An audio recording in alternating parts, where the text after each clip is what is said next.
उस पूरी रात तूफान ने जमकर हंगामा किया, लेकिन कुछ खास नहीं हुआ। लेकिन अगली सुबह जब वे नाश्ता करने के लिए नीचे आए, तो उन्हें फर्श पर एक बार फिर खून का भयानक धब्बा मिला। मुझे नहीं लगता कि यह पैरागॉन डिटर्जेंट की गलती हो सकती है, वॉशिंगटन ने कहा, क्योंकि मैंने इसे हर चीज के साथ आजमाया है। यह भूत होना चाहिए। उसने तदनुसार दूसरी बार दाग को मिटा दिया, लेकिन दूसरी सुबह यह फिर से दिखाई दिया।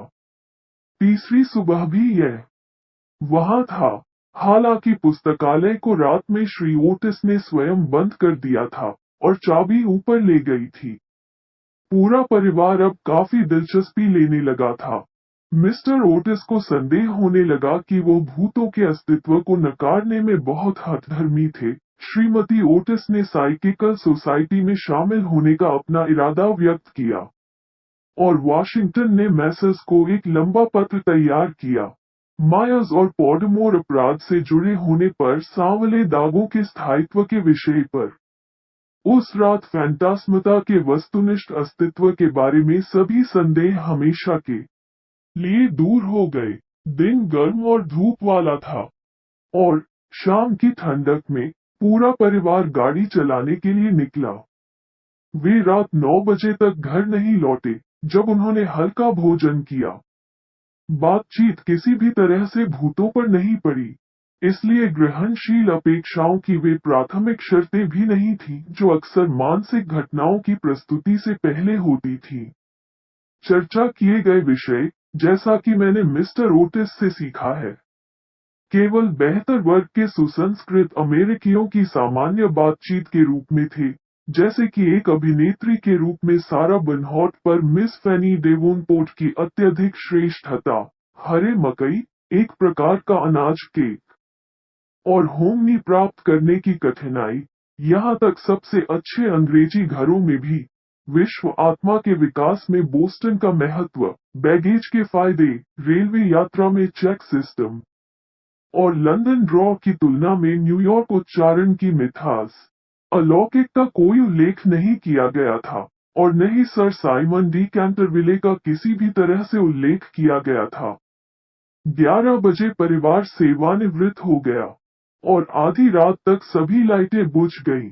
कुछ समय बाद मिस्टर ओटिस अपने कमरे के बाहर गलियारे में एक अजीब सी आवाज से जाग गए। यह धातु की गड़गड़ाहट की तरह लग रहा था और ऐसा लग रहा था कि यह हर पल करीब आ रहा है।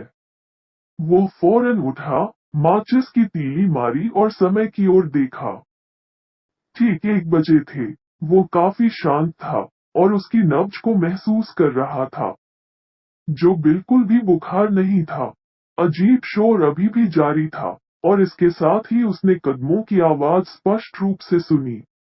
उसने अपनी चप्पलें पहन ली, अपने ड्रेसिंग केस से एक छोटी तिरछी शीशी निकाली और दरवाजा खोला।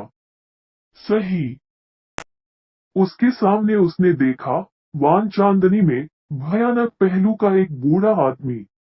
उसकी आंखें लाल जलते अंगारों के समान थी।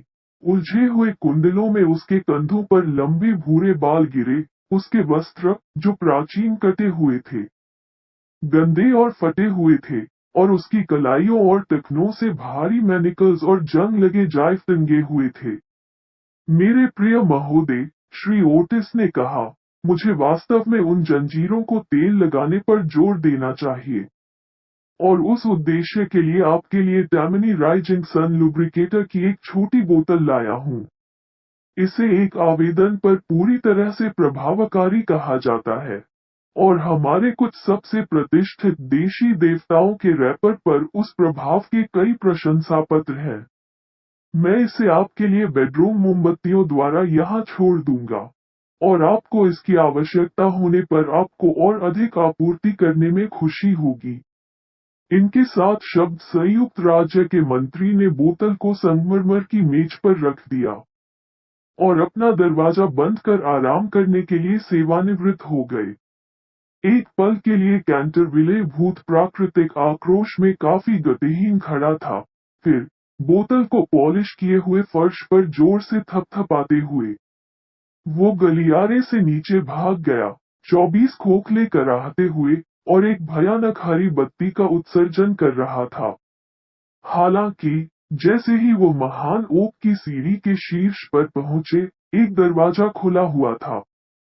दो छोटे सफेद वस्त्र दिखाई दिए और एक बड़ा तकिया उसके सिर के पीछे से टकराया।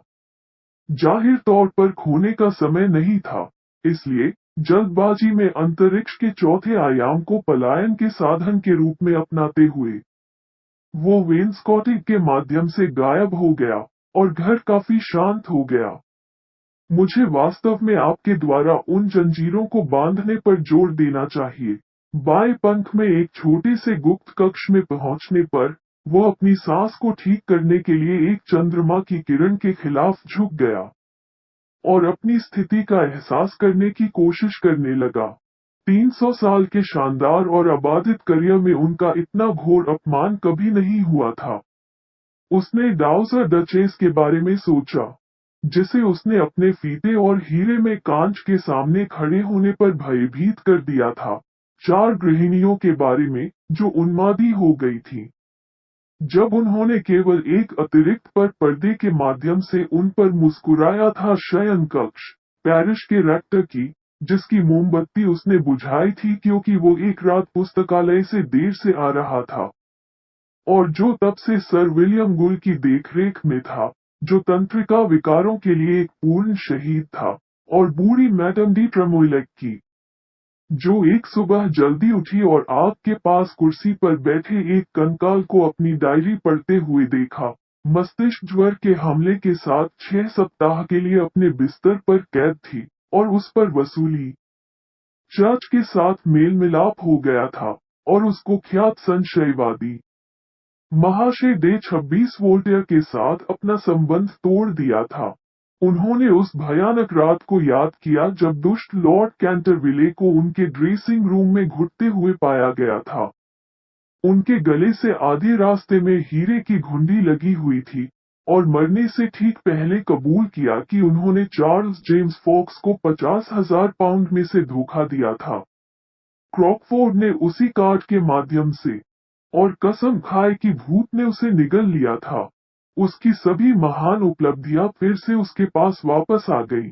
बटलर से जिसने खुद को पेंट्री में गोली मार दी थी क्योंकि उसने खिड़की के फलक पर हरे रंग के हाथ को टैप करते हुए देखा था, सुंदर लेडी स्टटफील्ड को, जो हमेशा काले मखमली बैंड पहनने के लिए बाध्य थी, उसकी गोरी त्वचा पर जली हुई 5 अंगुलियों के निशान को छिपाने के लिए उसके गले के चारों ओर, और जो अंत में किंग्स वॉक के अंत में काप तालाब में डूब गई।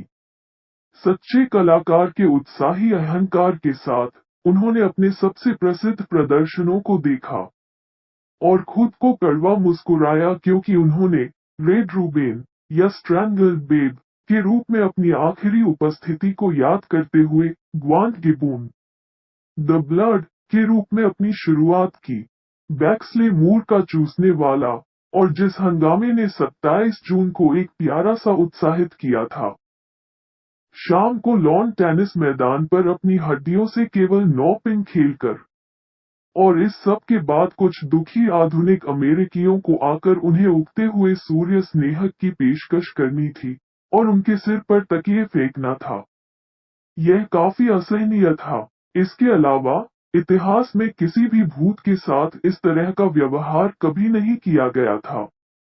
तदनुसार उसने प्रतिशोध लेने का निश्चय किया और दिन के उजाले तक गहरे विचार की मनोवृत्ति में रहा।